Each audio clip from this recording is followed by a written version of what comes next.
नमो सिद्धाणं नमो आय्याणं नमो वाज्यायानं नमो लोये सव्वसाहं।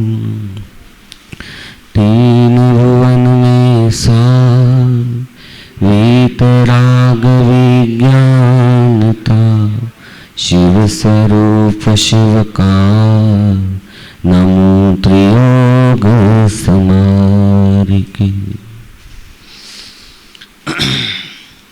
छह ढाला नाम का यह लघु ग्रंथ, छोटा समय सार भी इसको कहा जाता है। छोटा है पर गागर में सागर भरा हुआ है, अद्भुत है अपने आप में। कई विद्वानों ने इस पे अनेक चर्चाएं की हैं, अनेक प्रकार के उन्होंने नाम दिए हैं। गणेश प्रसाद जी ने गागर में सागर, छोटा सा, है ना, और गुरुदेव ने लघु समय सार, क्या बोला, लघु समय सार, है ना। और ये रतनलाल जी शास्त्री जो इंदौर हुए हैं, उन्होंने भी इसको छोटा समय सार कहा। यह छह ढाला तीन विद्वानों ने लिखी गई है। ध्यानत राय जी की भी है, बुद्धजन जी की भी है और दौलत राम जी की भी है। पर सबसे अधिक प्रसिद्धि यदि किसी की है तो किसकी है, दौलत राम जी साहब की है। अद्भुत लिखा हुआ है, नाना प्रकार के काव्यों के माध्यम से, नाना प्रकार के छंदों के माध्यम से। इसमें दोहा छंद भी है, चौपाई भी है, जोगी रासा भी है, हरिगीतिका भी है, चौपाई आदि कई साहित्य के माध्यम से, लयबद्धता के माध्यम से इसको विशेष पढ़ा जाता है। आप सबको इसकी पूर्व भूमिका याद ही है, मैं ज़्यादा उसमें नहीं जाना चाहता हूँ। जो मूल मुझे विषय लेना है उसके समीप में आता हूँ। प्रथम ढाल में प्रथम मंगलाचरण आप में अद्भुत है। तीन भुवन में सार वीतराग विज्ञानता शिव स्वरूप शिवकार नमः त्रियोग संहारिके। नमः अर्थात मैं नमस्कार करता हूँ।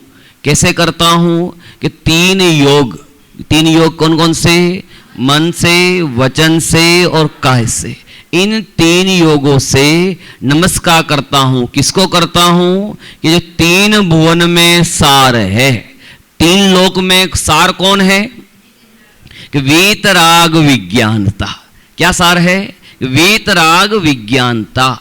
ये वितराग है ना, देखो वितराग और विज्ञानता दो शब्द डाले। क्या डाले, पहला शब्द क्या डाला, वितराग। वितराग हुए बिना विज्ञानता नहीं हो सकती है। यदि बिना वितरागता के विज्ञान हो जाएगा अर्थात केवल ज्ञान हो जाएगा तो सबसे अधिक दुखी कौन हो जाएंगे, सर्वज्ञ हो जाएंगे।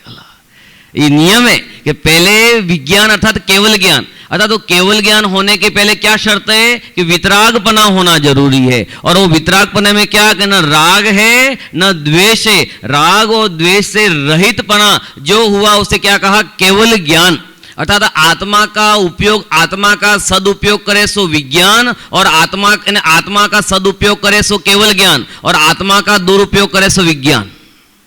दो बातें आई समझ में, कि आत्मा का दुरुपयोग करे विज्ञान और आत्मा का सदुपयोग करे सो कैसे, कि आत्मा का अर्थात आत्मा को जानने के लिए विज्ञान, वर्तमान का विज्ञान क्या कर रहा है, वर्तमान जितने भी आविष्कार हो रहे हैं, यदि वही विज्ञान, वही वैज्ञानिक यदि अपने आत्मा में उपयोग लगावे तो क्या बन सकता है, केवल ज्ञानी बन सकता है। और वह विज्ञान अपने आत्मा में तो न लगा के बाहर पुद्गला आदि पद्रव्यों में लगाता है और उसके शोध में लगा रहता है, तो क्या हो रहा है, वो बाहर का केवल आविष्कार होकर रह जाता है, पर अपना आत्मा का उपयोग नहीं करता है। और हमारे दिगंबर मुनिराजों ने, हमारे ज्ञानी जीवों ने क्या किया कि अपने आत्मा के स्वभाव में डुबकी लगाई, तो आज क्या हो गए, केवल ज्ञानी हो गए, आज सिद्धात्मा हो गए। इसलिए वितराग विज्ञानता और क्या, शिव स्वरूप शिवकार, अर्थात वो शिवकार कैसा है, वो मोक्ष कैसा है कि आनंद स्वरूप है। कैसा है वो, बोलो आनंद है वास्तव में कि नहीं ध्रुविल भैया, मोक्ष में आनंद है कि नहीं? पंडित साहब हमें क्या मालूम, जो गए उनको मालूम। पर वो जो गए ना और जो जाएंगे और जो जाने का अभ्यास कर रहे हैं, उनको उसका स्वाद का आनंद आया होगा कि नहीं आया होगा? उनको अच्छा लगा होगा, तब जाके ये अभ्यास कर रहे हैं। और हमें अभी अभ्यास नहीं है, पर उसकी मात्र बात सुन रहे हैं। जिसकी चर्चा इतनी सुंदर, वो कितना सुंदर होगा। भगवान आत्मा आनंद भंडार, चेतन उस पर दृष्टि कर। शांत स्वरूप को लक्ष्य में ले, हो जाए सब संकट दूर। किसको लक्ष्य मिला है?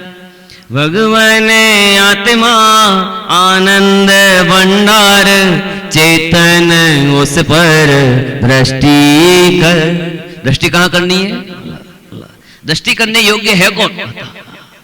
एक भगवान आत्मा, एक शुद्धात्मा, एक चिदानंद ज्ञायक स्वरूपी, जो वर्तमान में हाजरी हजूर अभी अनुभव स्वरूप भगवान आत्मा अनुभव आ रहा है। बस वो अनुभव नहीं करता, उतने समय की गलती है, बाकी एक पर्सन की गलती नहीं है। बस अभी अनुभव करे, हाँ कि मैं ही तो हूं। कौन हूं? कि ये जो दिख रहा है वो नहीं, ये जो नहीं दिख रहा है और अंदर में ज्ञायक है, जो देखने वाले को देख रहा है, उसो मैं ही हूं। वो शिव स्वरूप शिवकार, वो क्या है? वो आनंददायक है, वो भगवान, वो मोक्ष आनंददायक है। बोलो सुख मोक्ष में है कि मोक्ष स्वभावी आत्मा में है? कहां है? ये यहां है। वो तो कह रहे कि रहने का स्थान है। सिद्ध शिला में आनंद नहीं है। आनंद कहां है? सिद्ध शिला में तो अनंत निगोदिया जीव भी रखे हुए, भरे पड़े हुए, अनंत अनंत पड़े हुए। बोला उनको आनंद आ रहा है क्या भरत भाई?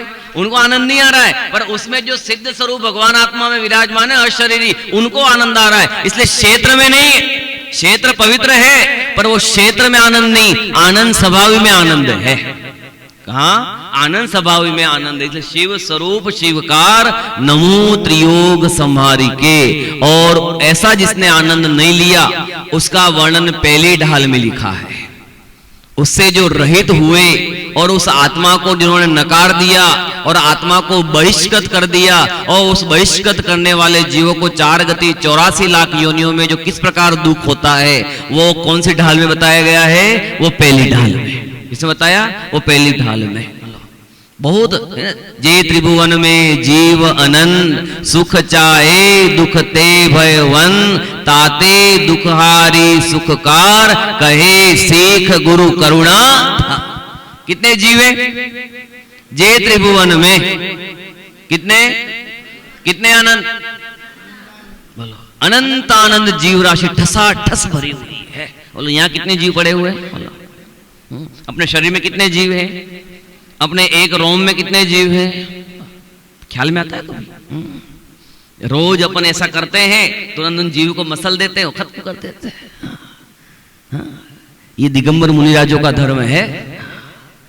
इसलिए अभी बहुत सावधानी वाला ये आराधना करने का पर्व है।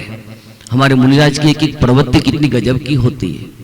छठी ढाल पे जा रहा है, मैं भूमिका आपको बता रहा हूं कि कितनी सावधानी, कितनी गजब की अंदर में अपन को समता का भाव, संयम का भाव आना चाहिए। हम भी मुनिराज के ही पुत्र है ना, हमें भी मुनिराज बनना है ना। गुरुदेव जी बोले कि ज्यादा सुधी मुनिपणानो व्याख्यान करो पड़तो होय ना, तो पोतानो मुनि बनवानो भाव जोईए। गुरुदेव जब भी मुनिपने का व्याख्यान करते ना, तो उसमें बोलते थे कि ज्यादा सुधी मुनिपणानो व्याख्यान करो पड़तो है। कि जब मुनिपने का व्याख्यान करना पड़ता होवे तो किसी के आलोचनात्मक के लिए नहीं, इन्हें स्वयं को मुनि बनने के लिए। किसके लिए? अपन मुनिराज का स्वरूप छठी ढाल में पढ़ेंगे। क्यों पढ़ेंगे? कि भाई मुनिराज ऐसे हैं, मुनिराज ऐसे हैं, मुनिराज ऐसे हैं, ऐसे है तो नहीं मानना, वैसे हो तो मानना, अरे ऐसा नहीं है, ऐसा नहीं है ना, इसके लिए नहीं। अरे मुझे क्या बनना है? कि मुझे मुनिराज बनना है, मुझे मुनि बनना है। तो मुझे मुनि बनना है तो मेरी क्रिया कैसी होनी चाहिए? कि मेरी क्रिया उस प्रकार की शुद्ध, स्वात्विक, परिमार्जित, पूरी परिनिष्कृत, आनंददायक होनी चाहिए कि क्रिया अच्छी होनी चाहिए। इसलिए मैं मुनिराज के स्वरूप का पढ़ाई कर रहा हूं। नहीं माना तो 4 गति 84 लाख योनियों का वर्णन पहली ढाल में, यानी नरक गति का वर्णन, तिरंज गति का वर्णन, मनुष्य गति का वर्णन, इन सब गतियों का वर्णन किया गया है। बोलो अपन को अपना दुख ख्याल में नहीं आता। विदिशा में 6 ढाला छपी है, उसमें एक लाइन लिखी है, गजब की लिखी है वहां हेमंत भाई, कि अरे कभी कभी तो हमें आश्चर्य लगता है कि इस जीव को प्रत्यक्ष दुख दिखाई देता है और कहता है कि पहली ढाल में मनुष्य गति का दुख लिखा है। क्या लिखा? पहली ढाल में मनुष्य गति का दुख लिखा है, पहली ढाल में तिरंज गति का दुख लिखा है। चलो नरक का स्वर्ग का तो नहीं दिखता है, पर दोनों गति का दुख, तिर्यंच और मनुष्य गति का दुख प्रत्यक्ष दिखता है और प्रत्यक्ष स्वीकार नहीं करता है। और किसमें लिखा है? कि पहली ढाल में लिखा है। अरे पहली ढाल में जो समझाया है कि तू ऐसा दुखी है, आया ये बोलो, मुझे दुख ख्याल में नहीं आ रहा है क्या? कि मुझे वर्तमान में मनुष्य गति की पराधीनता का दुख, धन का दुख, रोटी का दुख, पत्नी का दुख, पति का दुख, मारने का, ताड़ने का, इन्हें अपमान करने का, ये सब दुख निरंतर ख्याल में आते हुए भी अपने आप को दुखी नहीं मानना और वर्तमान की प्राप्त पर्याय में सुखी होना, ये सबसे बड़ा दुखी है। उस दुख का उपाय कैसे करना? तो ये 4 गति का वर्णन इसमें बताया। दूसरी ढाल में बताया कि ये दुख का कारण क्या है। दूसरी ढाल में क्या बताया? कि दुख का ये जो 4 गति में घूमने का जो घूम रहा है, तो दुख का कारण क्या है? तो इसमें लिखा, ऐसे मिथ्या दृग ज्ञान चरण वश भ्रमत भरत दुख जन, ताते इनको तजिए सुजन। ऐसे मिथ्या दृग ज्ञान चरण वश भ्रमत भरत दुख जन। कौन कौन से दुख है ध्रुवील भैया? 4 गति में भटकने के दुख का कारण क्या है? ऐसे मिथ्या, याद करना ये, ऐसे मिथ्या दृग ज्ञान चरण अर्थात मिथ्या दर्शन, मिथ्या ज्ञान और मिथ्या चारित्र के वश होकर ये जीव 4 गति में भटक रहा है। 3 दुख के कारण कौन कौन से?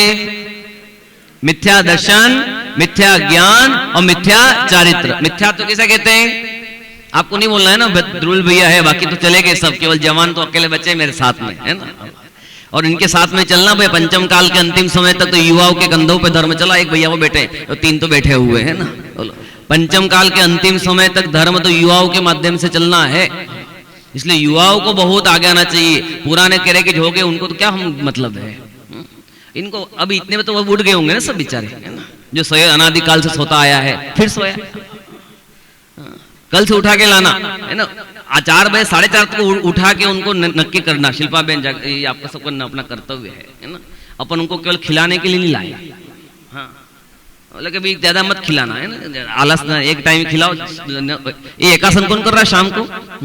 ये लिस्ट बना लेना आज शाम को कि भैया शाम को एकासन कौन कौन कर रहे हैं, उपवास करने वाले कौन है, एकासन करने वाले क्यों? क्योंकि फालतू हमारा भोजन वेस्ट जाएगा और अनंत जीव मरेंगे तो हम बर्दाश्त नहीं होगा। जो एकासन करने वाले हैं वो बोल दे कि हम 10 दिन एकासन करेंगे तो इतने करे 50 में 25 लोगों का भोजन बनेगा, 25 लोगों का नहीं बनेगा, तो उतने अग्नि का एक जीव नहीं जलेंगे, उतने वायु का एक जीव नहीं जलेंगे, उतने वनस्पति का ही नहीं मरेंगे, उतने तरस का एक जीव नहीं मरेंगे, उतने नहीं मरेंगे तो हमारा आराधना का फल लगेगा, और आराधना में नहीं लगेगा तो विराधना में चला जाएगा। और देखो देखो रे जीव की विराधना का फल। विचार करना है एक चीज का।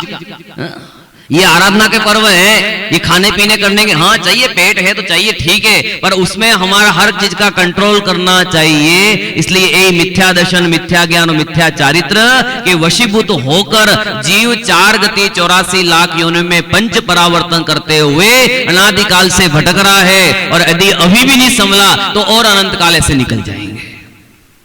आगे समझ में है ना। अब जीव को वहां से अरे इतना दुख है तो वहां पर घबराया, और घबराकर शिव गुरु के पास गया, और शिव गुरु ने कहा कि तू दुखी है? बोला हाँ। बोले दुख से मुक्त होना चाहता है? हाँ। तो क्या करना? कि अपनी आत्मा को जानना। बोले आत्मा को कैसे जानना? कि अपनी आत्मा को 7 तत्व 6 द्रव्यमय जो विश्व स्वभाव है, और उसको सम्यक दर्शन के माध्यम से जाना। तो प्रथम क्या कि प्रथम वहां तीसरी ढाल में सम्यक दर्शन मोक्ष महल की प्रथम सीढ़ी या विज्ञान प्रथम तू प्रथम क्या कर, सम्यक दर्शन को प्राप्त कर। और सम्यक दर्शन की प्राप्ति करने के लिए क्या करना पड़ेगा कि तत्वार्थ श्रद्धा नाम सम्यक दर्शन। बोल सम्यक दर्शन कैसे प्राप्त होगा? तो वो सम्यक दर्शन 7 तत्वों के श्रद्धांत से होगा। 7 तत्व कौन कौन से? ध्रुवील भैया लिखो, नहीं हो तो है ना 7 तत्वों के नाम, है ना।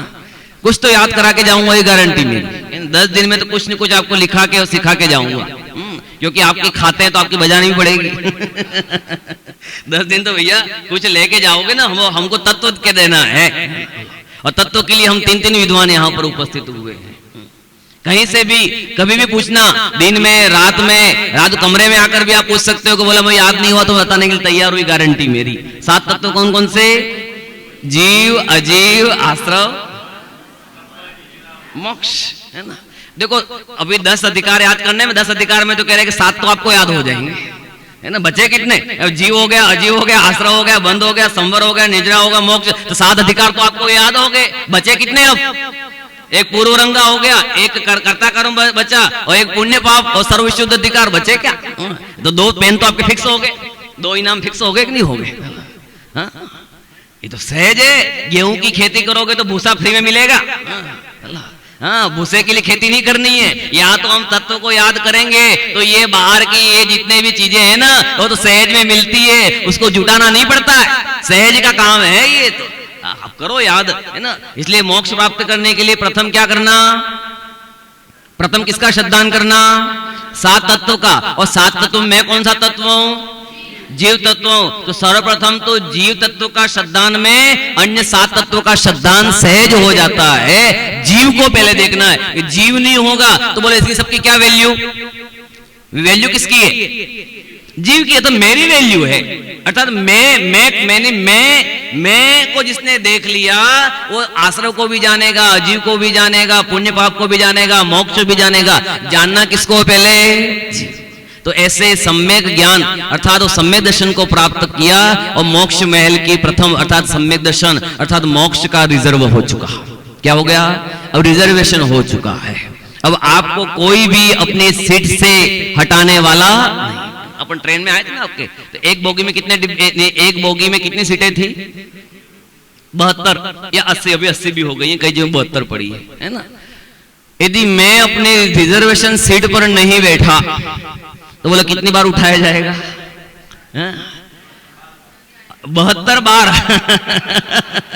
यदि मैं अपने रिजर्वेशन सीट पर नहीं बैठा तो मुझे 72 बार उठाया जाएगा। उठो चलो, फिर उठो चलो, फिर उठो फिर चलो। इसलिए सर्वप्रथम क्या करना? अपने रिजर्वेशन सीट पर जाकर बैठेगा तो कोई उठाएगा नहीं। अर्थात मुझे मोक्ष में मोक्ष की प्राप्ति करनी होवे तो सर्वप्रथम क्या करना कि पहले रिजर्वेशन करना। किसका करना? कि अपने आत्मा को जानकर सम्यक दर्शन रूपी टिकट ले लेना। किसका टिकट लेना? सम्यक दर्शन रूपी टिकट को ले लोगे तो फिर तुम्हें कोई उठाने वाला नहीं है। अब जब चाहे अपनी सीट पर जाकर बैठ सकते हो और हर किसी को उठा सकते हो। और अपनी रिजर्वेशन सीट पर नहीं बैठे तो मुनिव्रत धार अनंत बार ग्रेवे को उपजायो पे निज आत्म ज्ञान बिना सुख लेश न। आया समझ में? नहीं आया? अपने पे पहले तो नक्की करना। नक्की कहां करना? अपने को जानना यहां पर है। ये 6 डाला भी पढ़ रहे हैं, कक्षा के सभी पूरा पढ़ रहे हैं, आपको याद भी करवाना है, पर आपको ध्रुव तत्व की ओर भी ले जाना है। केवल याद कराऊं और कह रहे कि हमारा मूल तत्व रह जावे तो वो भी मजा नहीं आएगा। तत्व की ओर दृष्टि करानी है। तो पहले ये तीसरे ढाल में किसका वर्णन? सम्यक दर्शन का वर्णन। किसका वर्णन? पहले ढाल में किसका वर्णन? 4 गति के दुखों का वर्णन। और दूसरी ढाल में 4 गति में भटकने का कारण। किसका बताया दूसरी ढाल में? हाँ, 4 गति में भटकने का कारण क्या बताया? मिथ्या दर्शन, मिथ्या ज्ञान और मिथ्या चारित्र। अब उन दुखों से छुटकारा करने के लिए कौन सी ढाल का वर्णन में है? तीसरी ढाल में सम्यक दर्शन का वर्णन। किसका वर्णन? सम्यक दर्शन का वर्णन। चौथी ढाल में सम्यक ज्ञान का वर्णन। किसका वर्णन है? सम्यक ज्ञान का वर्ण है, क्योंकि सम्यक ज्ञान ऐसा गजब का चीज है, दर्शन और चारित्र दोनों के तालमेल को बिठाने वाला, दर्शन को भी मजबूत करने वाला और चारित्र को भी मजबूत करने वाला। दोनों ओर से तुझे भूल हो जावे तो ज्ञान क्या करता है, बैलेंस बना के रखता है। ज्ञान क्या करता है, बैलेंस बनाकर रखेगा, आपका श्रद्धा भी नहीं डिगने देगा और आप चारित्र से भ्रष्ट भी नहीं होने दोगे। इसलिए वो सम्यक ज्ञान को कहने के बीच में रखा। अपन सब जगह दर्शन है, ज्ञान है और चारित्र है, तो ये क्या करता है, ज्ञान दोनों को पकड़ के रखता है। इस दर्शन को पकड़ के रखता है, क्योंकि श्रद्धा कभी भी डिग सकती है। श्रद्धा बहुत एकदम दिखने में वाली हो, परिवर्तन तो सम्यक ज्ञान का सम्यक ज्ञान लेता है, पकड़ लेता है। नहीं, गलत नहीं, गुरुदेव शास्त्र को नहीं मानना। सम्यक ज्ञान क्या कहता है, ये जो कुगुरु है, जो कुगुरु यानी कुदेव हैं, ये जो कुशास्त्र हैं, इससे जीव अनादिकाल से ग्रहित मिथ्यात्व। मिथ्यात्व कितने प्रकार के भैया, कौन कौन से, ग्रहित मिथ्यात्व और अग्रहित मिथ्यात्व। अग्रहित मिथ्यात्व किसे कहते हैं, जो अनादिकाल से अपने आत्म श्रद्धान के विपरीत शरीर के प्रति आसक्ति रूप जो भाव है, उसे कौन सा मिथ्यात्व कहते हैं, अग्रहित। और ग्रहित मिथ्यात्व किसे क्या, जो वर्तमान में नवीन सिखा हुआ, अतः नवीन में क्या कि कुदेव, कुगुरु और कुशास्त्र को अपना मानना और उनके मानने वालों की प्रशंसा करना, ये कौन सा मिथ्यात्व है, ग्रहित मिथ्यात्व। कुदेव, कुगुरु और कुशास्त्र, भूल से भी नहीं, भूल से भी नहीं। जिस प्रकार सती स्त्री अपने पति के अलावा सपने में भी पर पुरुष का चिंतन नहीं करती है, पर पुरुष को सामने नहीं दिखती है, और सामने दिखे भी सही तो कह रहे कि बड़ा हो तो पिता तुल्य, समान हो तो भाई सम, और छोटा हो तो पुत्रवत जानकर उनको स्नेह करती है। बाकी अन्य प्रकार नहीं। उस प्रकार ज्ञानी जीव अपने सच्चे विदेव शास्त्र गुरु के अलावा बाहर में किसी के सामने विनय भी, शिष्टाचार भी नहीं, अपमान करने की बात नहीं करना हो, शिष्टाचार भी नहीं करना चाहिए, ऐसा बोल रहा हूं। बहुत अंतर है। झुकना तो बहुत बात, विनय मिथ्यात्व, विनय सम्यक, विनय भावना भी है, विनय कह रहे कि क्या है, गुण भी है, और विनय मिथ्यात्व भी है। बोले हम नमस्कार तो नहीं कर सकते, पर वहां जाकर देख सकते हैं ना। कभी कभी लोग जाते हैं ना, ये बाहर में देखने जाते हैं, तो कह रहे कि मस्जिद में घुस जाते हैं, और मस्जिद में घुसते तो रुमाल बांध के घुसते हैं। बोले पंडित साहब देखने में क्या हर्ज है, तो वहां का रूल है कि आपका वहां का जो रूल है, आप कह रहे हैं कि मस्जिद में जाओगे या चाहे कहे नहीं ईसा दरगाह में जाओ या के गुरुद्वारे में जाओ, तो क्या बांधना पड़ेगा आपको, अर्थात उन्होंने आप उनके धर्म की परिपाटी को ग्रहण करवाया है, और आपको देखा देखी में वो देखने के राग भाव ने आपने अपने मिथ्यात्व को पुष्ट करके क्या कर लिया, उस मत को ग्रहण कर लिया, तो आपका ग्रहित मिथ्यात्व है। बोले हमारे भाव तो नहीं, भाव नहीं तो और क्या, तो देखना क्या है, भवन में जी भर गोमचों का कण। बोलो क्या देखना, वहां देखने लायक था क्या, वहां क्या था, वो मकबरे में क्या देखने का था, किसको देखना था, भगवान को देखना, तो भगवान तो कहां थे। भाई साहब ये ग्रहित मिथ्यात्व छोड़ना चाहिए, बहुत गंदा, सबसे वर्तमान में निकृष्ट अपने स्वभाव को घात करना है। ग्रहित मिथ्यात्व को तोड़ो, इतना मजबूत होना चाहिए, इतनी मजबूत बना कि नहीं तो नहीं, भूल से भी देखने का परिणाम ना आवे, तो ये तत्व ग्रहण पड़ेगा। और कह रहे कि इसे धूल मूल परिणाम होए ना, तो आपको ये समझना सम्यक दर्शन अभी बहुत दूर है, आपके दिल्ली बहुत दूर है, आपको नहीं है आपको इसका अभी सम्यक ज्ञान। इसलिए सम्यक ज्ञान ये बहुत श्रद्धा को टिकाए रखने के लिए सम्यक ज्ञान को बीच में लिया। और सम्यक दर्शन के नियम है, सम्यक दर्शन में क्या चाहिए कि सम्यक दर्शन इसमें षट अनायतन को, ग्रहित मिथ्यात्व को टूटेगा तो सम्यक दर्शन प्राप्त होगा। कुदेव, कुगुरु, को शास्त्र के प्रति मैं किसी का निंदा करने की बात नहीं कर रहा हूं, पर हम उस ओर जावे ही नहीं, भाव नहीं आना चाहिए। कदापि भी परिणाम विनय का परिणाम वहां पर नहीं है, हाथ जोड़ने का परिणाम नहीं है। कभी कभी लोग कहते हैं कि हम कह रहे हैं कि गोमटेश्वर गए, हम वहां गए और बहुत सारे अपने मंदिर हैं, उन मंदिरों में केसर चंदन आदि लगा हुआ है, हम दर्शन कर सकते हैं क्या? नहीं कर सकते। नहीं कर सकते, भूल से भी नहीं कर सकते। नहीं, वो तो हो गई, सरागी हो गई। और सरागी का दर्शन कैसे? हमारा वितरागी भगवान है, और वितरागी के अलावा सर कह रहे कट जावे पर सर झुके नहीं। हाँ बोलो, अकलंग देव के शिष्य हैं हम तो। हेलो, भगवान के सामने पहले बौद्धों ने परीक्षा करने के लिए मालूम पड़ गया कि ये जैन है और हमारे यहाँ आकर पढ़ रहा है, अब उसको परीक्षा किया जावे, तो उन्होंने सामने वितरागी जिन बिंब रखे और बोले कि इस पे कूद जाओ। तो वो बौद्ध के वेश में कपड़े पहने थे, उसने एक धागा निकाला और प्रतिमा पे डाला और लांग गए, क्योंकि ये तो क्या हो गई, रागी हो गई। और रागियों को हम नहीं मानते, हम तो वितरागी को मानते हैं। भले रूठ जाए जग सारा, नहीं रागियों के सिर, भले रूठ जाए सारा जमाना, नहीं रागियों के है झुकाना। एक बस एक वीर को है झुकाना। बोलो कितना गजब का धर्म है आपको। मैं आपको छठी डाल के पहले ये सब चीजें इतनी मजबूत करना चाहता हूं, तो मुनिव्रत धारण होगा। मुनिव्रत थोड़ी है पोपाबाई का राज। जब चाहे करेंगे वो करेंगे ग्रहण कर लिया है और चलो करेंगे बन गए, ऐसे मुनिव्रत धारण नहीं किया जाता भगवान। पूज्यत स्थान है, तीन लोग के नाथ में विराजमान होने वाले हैं। गुरुदेव बोले ना कि गंधर्व परमेष्ठी के द्वारा जिसको नमस्कार किया जाता है वो साधु पद है। हाँ, जिसको हमारा नमस्कार झेलने की ताकत होवे वो साधु पद है। नमो लोए सव्व सावणम। जब भगवान गणधर परमात्मा बोलते होंगे और उस समय किसको नमस्कार होता होगा? उन साधु परमेष्ठी को। तो कौन से साधु परमेष्ठी? कि जो ज्ञान ध्यान तपो रखता तपस्वी स प्रशस्यते, तब जाके वो साधु परमेष्ठी बना जाता है। हर किसी को साधु परमेष्ठी बना नहीं होता है। इसलिए कितनी मजबूती चाहिए साहब, और हमें कितनी मजबूती चाहिए। इसलिए ध्यान रखना, वो किसी भी प्रतिमा पर तिलक लगा हो, केसर लगा हो, फूल लगा हो, पत्ती लगा हो, आवरण लगा हो, तो आप कह रहे कि करोड़ रुपया खर्च करके वह तीर्थ स्थान पे गए हो तो उन प्रतिमा के सामने हाथ नहीं जोड़ सकते। वहां पर खड़े होकर कह रहे ऊपर सिद्ध शिला में 2.5 दीप में कह रहे कि देने से 45 लाख योजन में अनंत सिद्ध भगवान विराजमान है, उनको नमस्कार कर लेना, पर उसके सामने नमस्कार नहीं करना। तीर्थ स्थल देख के आगे उस भूमि को परम पवित्र भूमि है, भूमि को स्पर्श कर लिया आपने, वहां नमस्कार करना, यहाँ पे नहीं करना। यहाँ पे रागी हैं, हमको वितरागी को नमस्कार करना।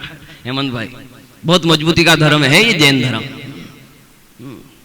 इसलिए बहुत सावधानी होना। सावधानी हटी दुर्घटना घटी। आपको लगता नहीं है कि अरे यार ठीक है ना, ये तो भैया उसने लगाया, हमने थोड़ी लगाया पंडित जी, वो तो उसका है। पर भैया उसका काम उसने किया, अपन को अपना काम करना है ना। अब हम किसका काम करना है? हमें तो इसी भव में भव का अभाव करना है। बोलो आगामी भव कैसा मिलेगा निश्चित है, मालूम है कि नहीं? बोलो यहां से देर छूटी, बोले कहां जाना पता नहीं है ना, पता नहीं करोगे तो फिर क्या पता होगा। इसलिए अपना दृढ़ श्रद्धान कितना मजबूत रखना कि नहीं, मुझे कुदेव कुगुरु को शास्त्र को कभी भी और उनके मानने वालों को भी कभी प्रशंसा नहीं प्रशंसा उचरिए।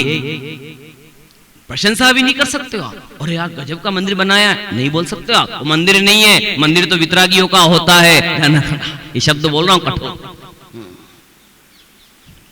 वो अन्य स्थान हो सकता है, हमारे यहाँ तो 9 देवता है। 9 देवता कौन से? 5 परमेष्ठी, जिन धर्म, जिनवाणी, जिन प्रतिमा और जिन मंदिर। बोलो ये जिन मंदिर का शिखर भी देख लिया, अर्थात 9 देवताओं को मान लिया। किसको माना? और अपन को ही मालूम नहीं हो। और बात बोल रहा हूं आगे, सम्यक ज्ञान के हिसाब से बोल रहा हूं, मिथ्या ज्ञान में। यदि आपको दूर से शिखर दिखा और आपने उस शिखर को नमस्कार कर लिया और वो शिखर में कह रहे कि अन्य मत का मंदिर होवे या कह रहे कि 20 पंथियों का होवे, हाथ जोड़ लिया तो गणित मिथ्यात्व का पाप लगता है। जानक ना, सावधानी है। आई समझ में? बोला हमारा तो कह रहे कि मैंने मंदिर को देखकर भोजन करना है, तो हमने मंदिर देख लिया। किसका देखा? किसका देखा? विचार करना।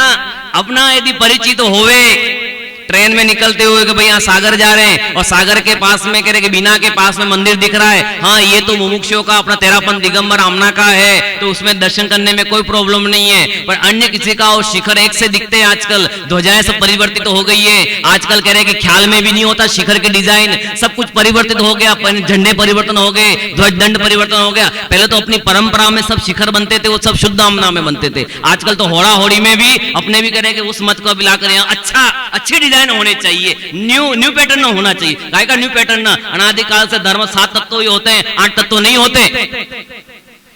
जो आगम प्रमाण है वही चलना चाहिए। हमारे बैठे ना गुरुजी, बोलो प्रतिष्ठा विधि में कोई भी कह रहे स्खलन नहीं हो सकता है। जो प्रतिष्ठा विधि है, जो पाषाण की प्रतिमा की विधि है, जो शिखर की विधि है, जो ध्वज दंड की विधि है, उसी विधि से स्थापित की जाती है, अन्य विधि से नहीं किया जाता। तो हम पहचान कैसे करेंगे?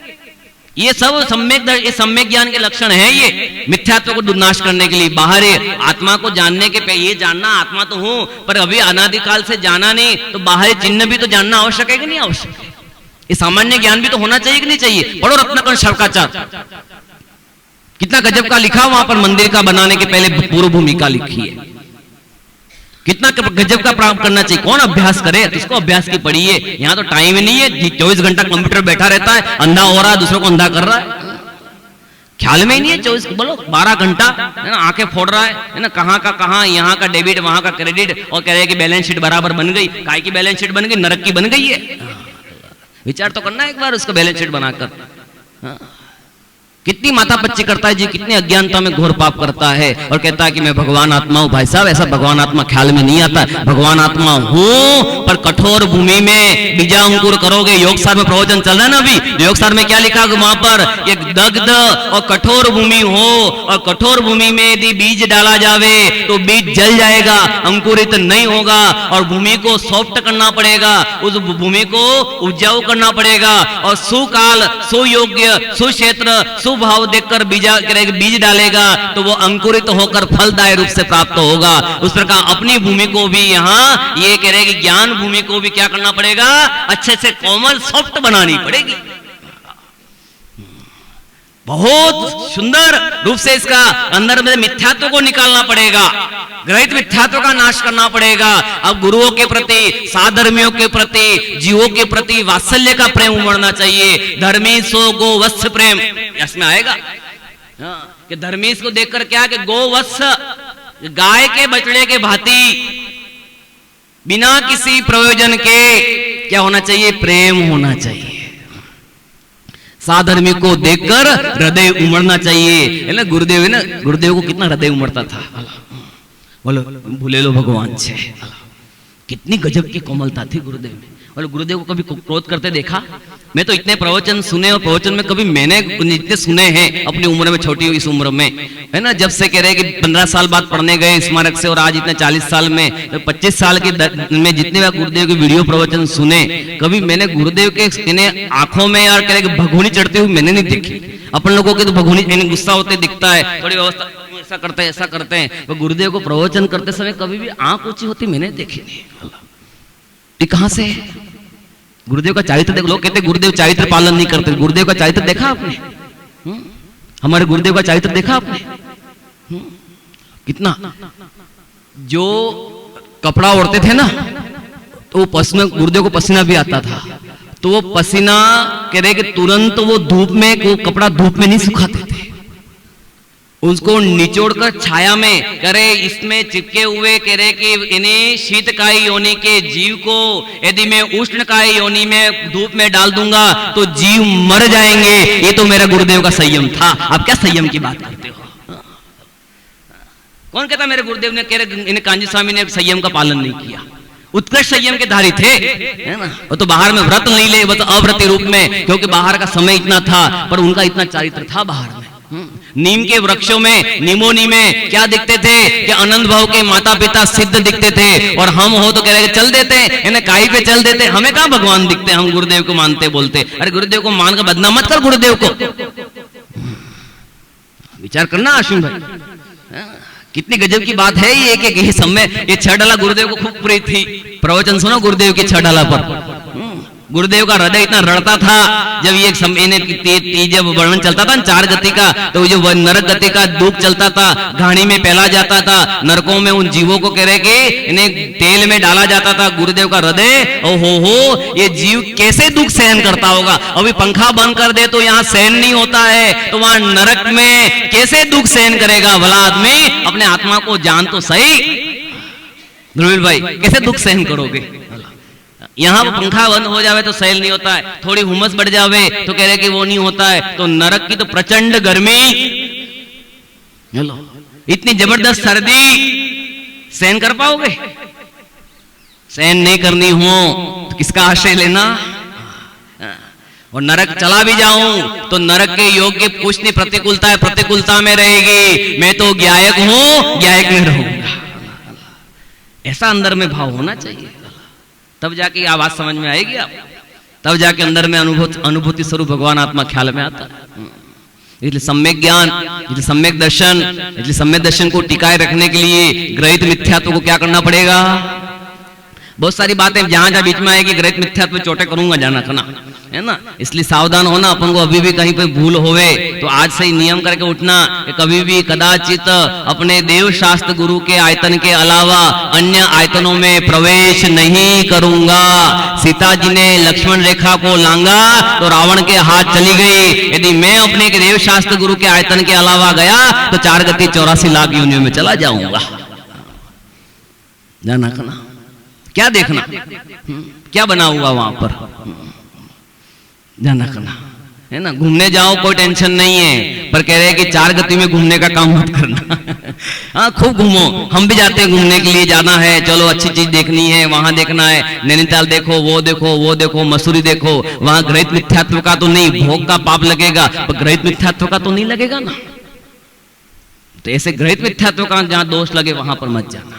यहाँ पर संकल्प करना है ना, यहाँ पर दृढ़ निश्चय करके जाना कि भैया अब तो पर्याय कुछ समय की बची है, अब इसी पर्याय में मेरा काम करना है। इस बात का विशेष ध्यान रखना। किसका ढाल 3 में सम्यक दर्शन का, ढाल 4 में किसका वर्णन आया, सम्यक ज्ञान का। और ढाल 5वीं में जीव ने सम्यक दर्शन प्राप्त किया, सम्यक दर्शन प्राप्त करके सम्यक ज्ञान को प्राप्त किया। अब सम्यक ज्ञान को प्राप्त करने के पूर्व अपने अंदर में 12 भावनाओं का हिलोरे लेता है। किसकी 12 भावनाओं का चिंतन करता है, 12 भावनाओं की अनुप्रेक्षा करता है, बारंबार चिंतन करता है ना। मुनि सकल व्रति बड़ भागी, भव भोगंते वैराग्य उपावन माई चिंते अनुप्रेक्षा। वो 12 भावनाओं का चिंतन करते हैं। और अपन को भी रोज सुबह उठकर, गुरुदेव रोज सुबह उठकर 47 शक्तियों का पाठ करते थे, रोज डेली रूटीन थी उनकी। अपन को भी जब भी उठे, मंदिर आवे, मंदिर में आकर यहाँ दर्शन करने के बाद अनित्य अशरण संसार, एकत्व अनित्य अशरण संसार, है ना, इन्हें आश्रव, इन सब 12 भावनाओं का बैठ के चिंतन करना चाहिए। बोलो, अनित्य है संसार, संसार में कोई नित्य नहीं है, अशरण है। वास्तव में शरण कौन है? निश्चय से तो निषिद्धात्मा, और व्यवहार में पंचगुरु, पंच परमात्मा। जग में शरणों दोय, मोह उदय जी के व्रथा आन कल्पना होए। 2 ही शरण है। निश्चय से कौन सा? निश्चय से कौन ध्रुवील भाई? शुद्धात्मा। और व्यवहार में पंच परमेष्ठ। ये 2 ही शरण है, तीसरी शरण कोई नहीं है। ये 5वीं ढाल में पूरी 12 भावनाओं का इतना सुंदर चिंतन किया गया है। जहां जहां वो आएगी अच्छी बात, मैं आपको वो भी बीच बीच में, क्योंकि जब वर्णन चलेगा तो 12 भावनाओं भी मैं आपको उसमें छू के चलाऊंगा। क्योंकि ये 12 भावना कोई मर जावे तब नहीं पड़ी जाती है।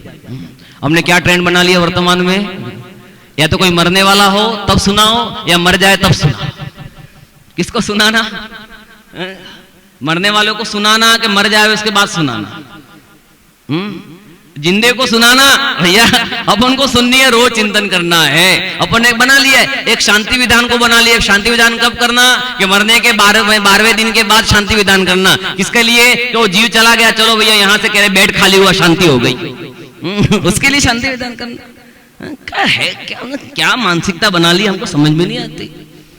रोज शांति विधान करने योग्य है। रोज क्रांति होती है, रोज परिणामों में कषाय होती है। बोलो शांति विधान लिखा सिद्ध चक्र मंडल विधान में, पांचवी पूजन में शांति विधान का जो वर्णन किया तो क्या लिखा कि 108 प्रकार के जो आश्रव भाव हैं और 108 प्रकार के आश्रव भाव से जो निरंतर कषाय उत्पन्न होती है, उन कषायों को शांति करने के लिए इन आश्रव भावों से रहित होकर ये शांति विधान किया जाता है। ये ना 108 प्रकार के आश्रव। आश्रव कितने प्रकार के नहीं याद है, ये भी याद करो। चलो माला क्यों गिनते हो? कौन कौन से 108 पाप? बोलो शिल्पा में। हाँ नहीं याद? किसको याद 108 प्रकार के आश्रव? नहीं, चलो लिख लो। आज माला गिनते ना, अपन माला क्यों गिनते उसका भी तो ख्याल डिजाइन होना चाहिए, क्या क्या कारण है। 108 प्रकार। पहले मन से, वचन से, काय से। मन से जो पाप किए, वचन से जो पाप किए और काय से जो पाप किए। मन से, वचन से, काय से 3 हो गए। फिर कृत कारित अनुमोदना कितने हुए? कृत कारित अनुमोदना 3 त्रिया 9 कितने हो गए? 3 त्रिया 9 हुए। और समरम समारंभ आरंभ, ठीक इससे समरम समारंभ आरंभ कितने हो गए? 9 त्रिया 27 कितने हुए? 9 त्रिया 27। मन से, वचन से, काय से 3। फिर क्या लिया था? कारित अनुमोदना, करना, कराना और करने की अनुमोदना। तीनों का एक सा पाप लगता है। चाहे अनुमोदना भी कर ली, अपन किसी को नहीं मार रहे हैं, पर को सामने वाला मार रहा है ना, ठीक है कोई। बोलो क्या कर लिया आपने? पूरा पाप कर लिया, पूरा का पूरा 100% अनुमोदना का वही पाप है। कृत कारित अनुमोदना। तीसरा क्या हुआ? समरम आरंभ यानी समरम समारंभ और आरंभ करना और करने की अनुमोदना, खुद करना, दूसरे से कराना और करने की अनुमोदना करना। ये जब ये सब हो गया अब उसको कितना हो गया? 3 त्रिया 9, 9 त्रिया 27 कितने हो गए? अब फिर क्रोध से, मान से, माया से और लोभ से, ये 4 कषाय कितना हो गया? क्रोध, मान, माया, लोभ, ये क्या हो गए? 4 कषाय। तो 27 2 की 54, 54 2 की 108 हुए। 108 प्रकार के ये रोज आश्रव भाव होते हैं। आया समझ नहीं आया? ध्रुव भाई आ गया? फिर से चलो। 3 प्रकार कौन कौन से? मन से, वचन से, काय से। ये 3 प्रकार के पाप करें कि मन से पाप करें, वचन से करें और काया से करें। मन में हो सो वचन से उचरिए, वचन से हो सो तन से करिए। अभी आएगा ना अपन पीछे वाले क्षमा मार्ग आर्जव धर्म में जो आएगा, इन जो कह रहे कठिनता से रहित होकर कह रहे एकदम सरल परिणाम होंगे, तो उस समय 2 मिनट में खत्म करता है ना। मन से, वचन से, काय से। फिर कृत कारित अनुमोदना, किससे? कृत कारित अनुमोदना, करना, कराना और करने की अनुमोदना करना। समरम खुद इकट्ठा करना, इकट्ठा कराने का भाव करना और इकट्ठे करने की अनुमोदना। समरम समारंभ और आरंभ, खुद आरंभ करना। एक साड़ी की आवश्यकता है या 365 साड़ी, कितनी साड़ी ले ले? 365 साड़ी, पैंट शर्ट अपन सब एक से अपन पैंट शर्ट मान ले, ये साड़ियां मान ले कि मुझे कितनी साड़ियों की आवश्यकता है कि रोज बदलूं मैं, तो साल के कितने? 365। और 365वीं साड़ी आवे उसके पहले क्या कर दो? उसको किसी को दे दो, फिर नई साड़ी ले लो। यहां तक तो अपन माने, पर 365 नहीं पहनता है, पर उन सबको पहनने का जो भाव है, पैंट 20 पहनता है और दुनिया में जितने पैंट और शर्ट बन रहे हैं और उसमें जितने भी अनंतकाय जीवों की हिंसा हो रही है, यदि यह नियम ले ले कि मैं जीवंत पर्यंत मैं 5000 कपड़े पहनूंगा, क्या नियम ले लो? 5000 जोड़ी या 5000 साड़ी पहनूंगा, तो आपको रोज सूरत में लाखों करोड़ों साड़ियां बनती हैं, कलकत्ता में बनती हैं, जहां जहां बनती है, और अनंत पानी के साथ में अनंत जीवो तरस का एक उबलते हुए उन आपने नियम ले लिया कि मैं 5000 साड़ी के अलावा वो भी कह रहे कि रेशम वाली नहीं, मैंने तो कह रहे कि मर्यादा हुई साड़ी ही पहनूंगा, तो आप अनंत जीवों के प्रति अभयदान दे दिया। बोलो ये यम हो गया, नियम और यम। सहज में पाप पुण्य करना नहीं पड़ता, सहज में पुण्य बनता है। ये कर लो बस खत्म। समरम समारंभ और आरंभ इन सब से रहित तो हो गया। कितने हो गए? 3 त्रिया 9, 9 त्रिया 27।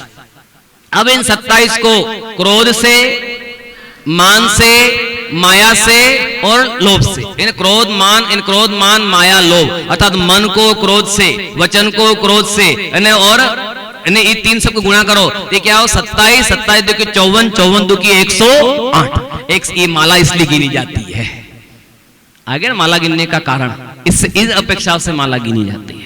रोज बैठकर जब बैठो ध्यान मुद्रा में बैठकर इन सब प्रकार से सम्यक दर्शन ज्ञान चारित्राणिभ्यो नमः, और फिर माला कि मैं दिन भर में जितने पापादि कार्य किए हैं उन सब से जीवों से क्षमा मांगते हुए, उन जीवों से सबको अभय दान की प्राप्ति करने के लिए, मैं अज्ञानी लोभ के वश से जीव जो मेरे अपराध किए हैं उन सबसे क्षमा करके मैं ये माला जपता हूँ, तब कही जाती है। ये सम्यक ज्ञान का बहुत सारे वर्णन हैं, बहुत सारी बातें अपन आएगी 12 भावना, अपन कल भी इसको विशेष अपन 10 दिन में लेंगे। ओम नमः सिद्धेभ्यः। हाँ, शाम को 7 से 7:30 तक जिनेंद्र भक्ति, 7:30 से 7:45 तक लघु प्रतिक्रमण, और उसमें अपना 46 शक्तियों का पाठ, फिर 7:45 से 8:30 तक प्रथम प्रवचन, 8:30 से 9:15 तक द्वितीय प्रवचन, और 9:15 से 10 सांस्कृतिक कार्यक्रम। 10 बजे तक आपको फ्री कर देंगे। समय का पूरा ध्यान देवे, कमरों में लॉक हो जाने चाहिए, बाहर बालकोनी में आदमी नहीं बैठे, इस बात का पूरा करें कि आपको निश्चित करना है। अपन आए जितने दिन 4 दिन भी बेचारे वो लाभ लेवे, हमारी ये भावना है, इसलिए ध्यान रखें। चलिए जिनवाणी स्तुति। निज निधि निज यह अनंत उपकार उसे के लिए